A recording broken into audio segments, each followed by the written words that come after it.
History of humanity 15,000 years of civilisation, তোমার কি মনে হয় কত পার্সেন্ট ছেলে বাবা হতে পারছে আর কত পার্সেন্ট মেয়ে মা হতে পারছে? 99% মেয়ে মানুষ মা হতে পারছে, জাস্ট 23% ছেলে বাবা হতে পারছে। ব্যাক ইন দ্য ডেজ যে কেউ চাইলেই বাচ্চা পয়দা করতে পারতো। ওয়াইফ তোমার একটা প্রাইজ, একটা পজিশন ছিল, ঠিক আছে, তোমাকে রিওয়ার্ড করা হবে যখন দেখবে যদি আসলেই কেপেবল নাকি না, যে তোর মতো একটা মানুষের বাচ্চা কি আসলে হওয়া উচিত কি উচিত না। একটা মানুষ তোমার বিশ্বাস ধরে রাখতে পারবে তখনই যখন সে যুদ্ধের ময়দানে তোমাকে ছেড়ে যাবে না। তার মানে এই ছেলেটার ভিতরে সাহস আছে, যার কলিজা আছে, ওই হচ্ছে আসল পুরুষ। তখন জিনিসটা কি, এদেরকে যুদ্ধে পাঠাইতে দাও।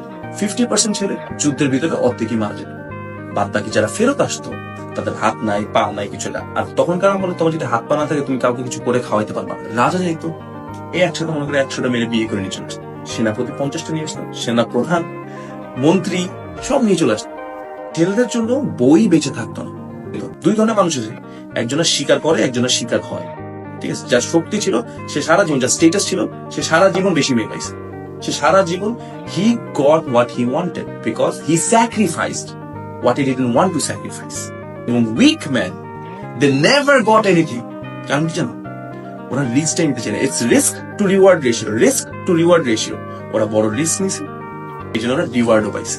এরা রিস্ক নেয়নি, ওরা রিওয়ার্ডও পায়নি। তো যারা ঘরে বসেছিল যেসব উইক পুরুষ মানুষ না, এরা কখনো মাইয়া পাইত, ঠিক না, এদেরকে কখনো কেউ বিয়ে করতো না, এদেরকে বাচ্চা পয়দা করতে অ্যালাউডই ছিল না। যারা যুদ্ধ জিতে আসবে, সাইড বাই সাইড সাহসের পরিচয় দিবে, এদেরকে বিয়ে করার পারমিশন ছিল। এরা বাচ্চা পয়দা করতে হবে। যারা জিতে পারবে না তাদেরকে বাচ্চা পয়দা করতে নিষেধ করে দেওয়া হয়েছিল, যে না তুই পারবি না। কারণ কি, you have a retarded genetics. এইরকম একটা পুফি মার্কাটা পোলা বাচ্চা পয়দা করলে তো বলদের ঘরে তো বলদই জন্ম হবে। উইক ছেলেগুলোকে কখনো বিয়ে করতে অ্যালাউডই ছিল না, ঠিক না, কামনা বাসনা সবার থাকে। তখন থেকে স্টার্ট হয় প্রস্টিটিউশন। প্রস্টিটিউশন হচ্ছে দুনিয়ার নাম্বার 1 বিজনেস। মানে এই ছেলেগুলা, ওরা তো কামনা বাসনা জাগে, ঠিক না, ও কি করবে তখন প্রস্টিটিউটের কাছে, কারণ কি প্রস্টিটিউট থেকে তো বাচ্চা নিবে না, ঠিক না, যাতে ওরা বাচ্চা পয়দা না করতে পারে ওদেরকে আটকায় রাখার জন্য ওদেরকে প্রস্টিটিউশনের জন্ম ছিল। এরা চিন্তা করে কি এর কতদিন ভাই টাকা পয়সা দিয়ে এটা করবো, ঠিক না। তো তখন ওরা কি, ওরা যুদ্ধ মুক্ত লাগিয়ে দিত। সেক্সুয়ালি ফ্রাস্ট্রেটেড মেন আস্তে আস্তে নাম্বার বেড়ে গেছে, তখন যুদ্ধ মুক্ত। তখন রুল বানানো হয়েছিল যে প্রত্যেকটা ছেলেকে অ্যাটলিস্ট একটা হলো বউ দেওয়া হবে। 1 man 1 woman policy was for slaves.